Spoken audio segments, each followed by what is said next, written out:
my yogi friends. My name is Tiffany. I'm a fat yoga teacher trying to make yoga more accessible to everybody. So today I'm super excited because I'm back. I took a couple days off and I apologize, and I'm going to include a story time at the end. I won't bother you with the details in the beginning. So if you want to watch to the end, I will have a story time for you. Hopefully it won't be too long, but I do talk a lot. Anyways, be sure to subscribe, hit that notification bell, and let's get to it. So whatever day we're on, I don't know, I'll put it in the title, somewhere in the 50s. I'm completely like out of sorts right now, friends. So for today, we will be focusing on Vinyasa. Actually, the entire week will be focused on Vinyasa. So if you have a block, blanket, something like that, let's really focus on like our chaturangas, our up dogs, our down dogs. Like that's the focus of this week, okay?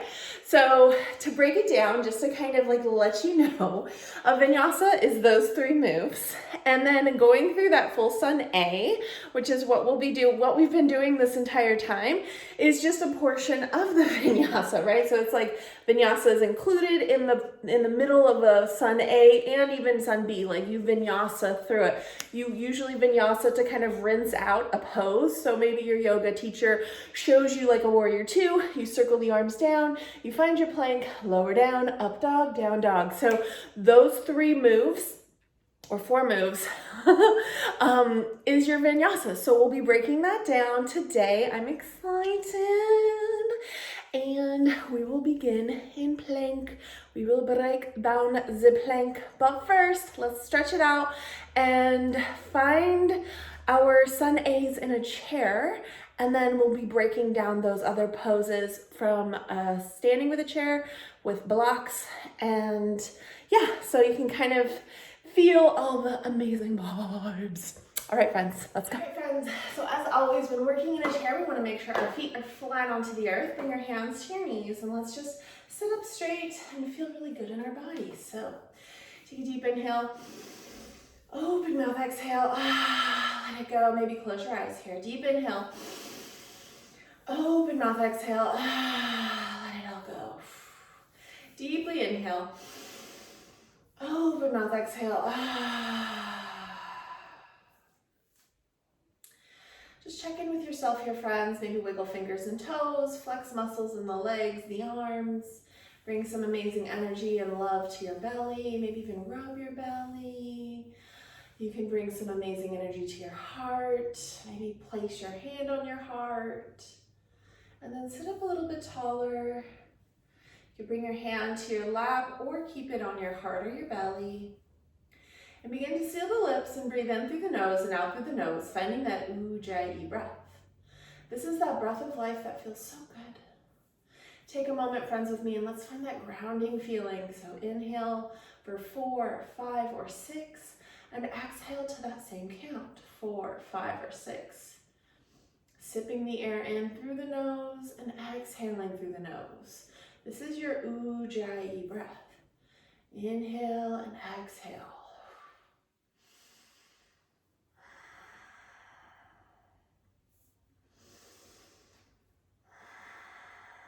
On that next inhale, we open up our eyes and take our right ear to the right shoulder, stretch out the neck. Maybe our left hand comes down to the side. Take a deep breath here, friends. Then on that next inhale, we come back up to center and exhale, left ear to left shoulder, right hand comes down to the opposite side. One more deep breath. And then come back to center. Go ahead and find 2 neck circles, going slowly all the way around in one direction. And then all the way around in the opposite direction. Going slow here, maybe even closing your eyes or just really trying to be mindful about where you're stretching. Coming back to center. Go ahead and roll the shoulders up, down, and back. We'll be doing push-ups today. We'll be working on the plank, plank, plank, plank. So we'll be working on lots of things, but first the plank. So let's roll the shoulders and then forward. Inhale, we open. We look up. And then exhale, we wrap our arms around ourselves, bring our elbows down. Wiggle our shoulders. Inhale, we open. Exhale, we wrap our arms again, opposite hand on top this time. Wiggle the shoulders. Come back to center. Inhale, we circle. Hold a beach ball above your head, so it's like a giant beach ball. Maybe we find an arch and we look up, and then look to the horizon. Right hand down, left hand up and over, side stretch. Inhale, we come back to center. Exhale, left hand down, right hand up and over, side stretch. Both hands come up, we look up again. We look to the horizon, find a twist. Both arms come down, right hand to the right hip, left hand to left leg. Find a twist, we look over that right shoulder.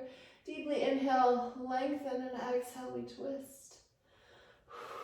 Coming back to center. Inhale, reaching up. Exhale, twisting to the left. Both hands come down, left hand to left hip, right hand to right leg. Extend and lengthen on the inhale, and exhale, we twist. Inhale, lengthen. Exhale, we twist. Back to center, take your feet a little bit wider. We circle the arms. Bring our hands together, and exhale, we fold. Let this forward fold feel nice. Maybe press into the sides of the belly with your hands where it meets the thigh.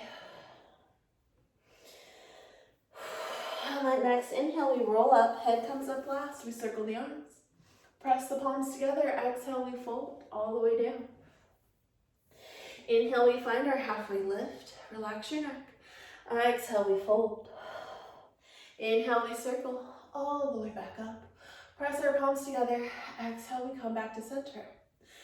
Now, since we are doing core work for plank, we can do core work in the chair. Let's extend the legs, engage your core, lift your chest. Maybe you grab the behind the chair and just lift one leg and then the other leg. Just some slow leg raises, get that core working. So if you're in a chair, you can still do this core exercise. Isn't that amazing? On that next inhale, we come back to center. Circle the arms, press the palms together, and exhale, we fold. Inhale, we rise, find our half lift. Exhale, we fold. Circle the arms, come back to center, press the palms together. And exhale. Deep breath, friends. Amazing job. Thank you so much for practicing with me. Let's find standing with a chair. All right, friends, standing with a chair. Come in front of your chair. I like to have the seat out in front of me. Let's inhale and circle. Press our palms together. Exhale, we bring it back to center. Inhale, we circle. Exhale, press it together and bring it back to the center. On this next one, we fold. Inhale, we circle. Press our palms together and exhale, we fold. All the way down, we hinge. Inhale, I find my half lift. Relax my neck and look down. Hinge forward or kind of lean forward, press into the palms. And here's our chaturanga, friends. Finding our chaturanga or our plank. So engage your core and lean forward. All we're doing is planking. Engage your core. This is the first part of your vinyasa. Vinyasa. Core, core, core. And then exhale. We shift back. One more time. Lean forward. Find your plank. Engage your core. Then we step our foot forward. Exhale, we fold. Inhale, we circle. Plant your hands together. And exhale, we come back to center. All right, let's do this with blocks. All right, friends.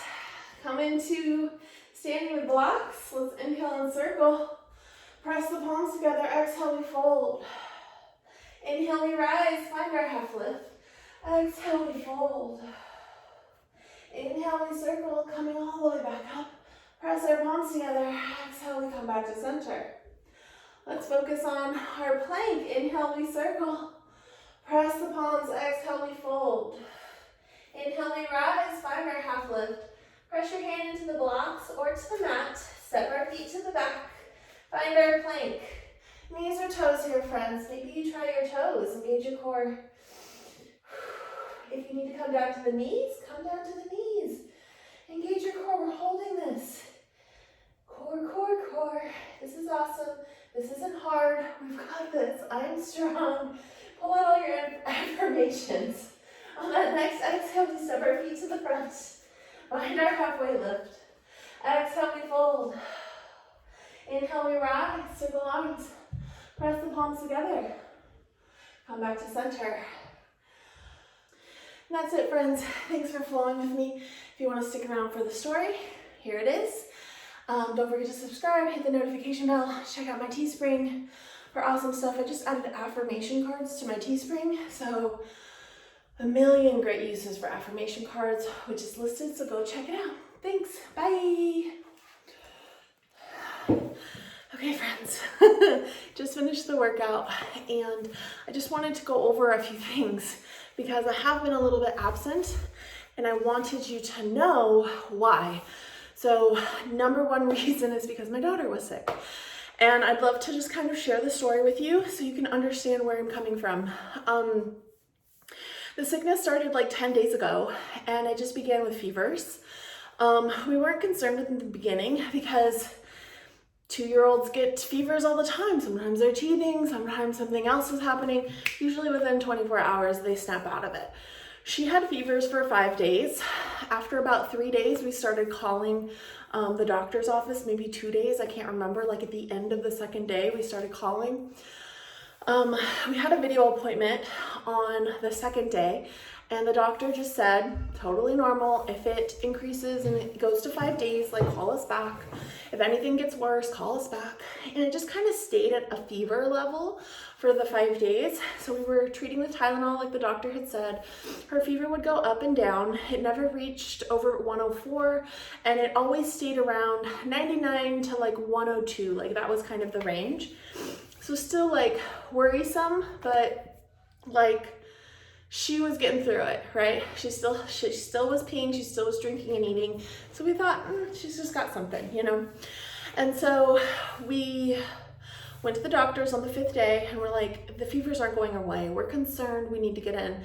The doctor was like, come down right now. And so I had to cancel all my appointments on Monday, then the afternoon, which I felt bad about, rush her over to the doctor before they left because I had gotten the call like at 3:30 saying like, hey, if she still has fevers, you need to come in. So we were like, okay. And then the doctor wasn't worried about COVID. She wasn't coughing. She didn't have runny nose. She had no congestion.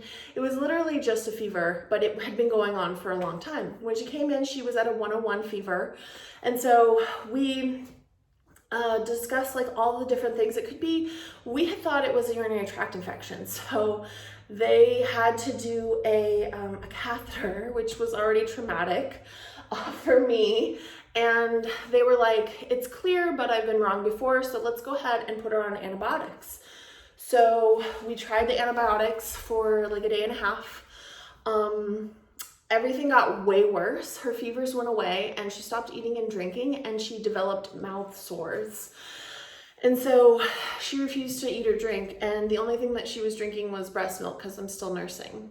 So thankfully for the breast milk, but she went for a full 24 hours without peeing or going to the bathroom. And so at that point I got really scared. And so I called the doctor, and he said it definitely probably isn't a UTI because the urinary thing came back negative. And so he just said there was a lot of other things in there, and it just didn't really make sense what was going on. And so he said, if she doesn't eat or drink or pee in the next 8 hours, you need to take her to the ER. And so that was my mission. We were already forcing Tylenol and a lot of other things to her, and it was like a 2-person job to get her to take it. And so I know it was traumatic for her, but like there was nothing we could do. Like it was the only thing that would give her a couple hours of relief from the pain. And I noticed like every time we did it, we were like, there was a little bit of blood in her mouth, and then I noticed there were sores. And so I pointed that out to the doctor. I called him back and was like, hey, there's sores, like I'm really concerned. And he was just like, yeah, it happens with fevers, like it's normal. So we went ahead and just kept trying to force feed her fluids. I was like really trying to get her to pee, and it had been like 8 or 9 hours at this point after she had peed once that morning, and she hadn't peed 24 hours prior. So she'd only peed once in like 36 hours at this point, maybe.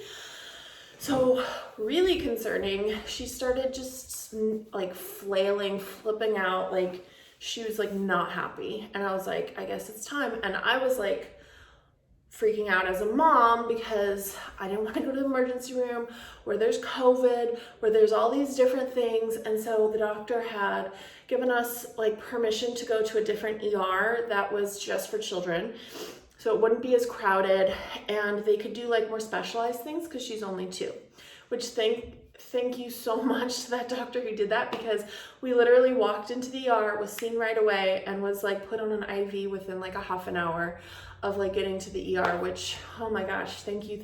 She peed immediately. There was a little bit of blood in her urine. The doctor said that's pretty normal when you're that dehydrated. They didn't test for COVID because she wasn't emitting any of the symptoms, and we didn't need to stay in the ER for any longer than what we really were there for, which was just to get her hydrated. The doctor had said it was something like mouth ulcers that develops in toddlers, very, very common, similar to like hand, foot, mouth, but she didn't have any of the sores on the feet or the hands, just in the mouth. So they gave her like this mouthwash and a Tylenol prescription, not a prescription, but a recommendation. So we had been doing that, and this morning she woke up and she was eating for the first time without giving any of the mouth numbing medication, and drinking for the first time, like asking for drinks. And so like, I could just cry right now because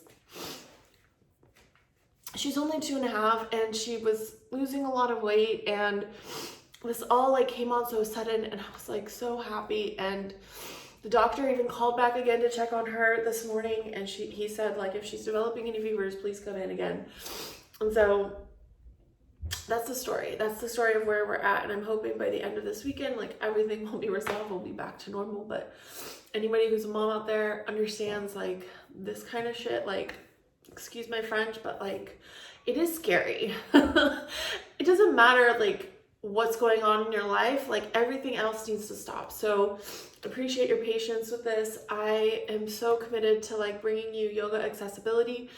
But the whole reason why I became a yoga instructor was so that I could make my own schedule and be there for my kids. And so in this moment, I needed to be there for my daughter. And I just appreciate your understanding with all this, because I literally made that meditation video, the very previous video from here, and then like ran to the doctor's office. And then that's when we did the catheter and everything.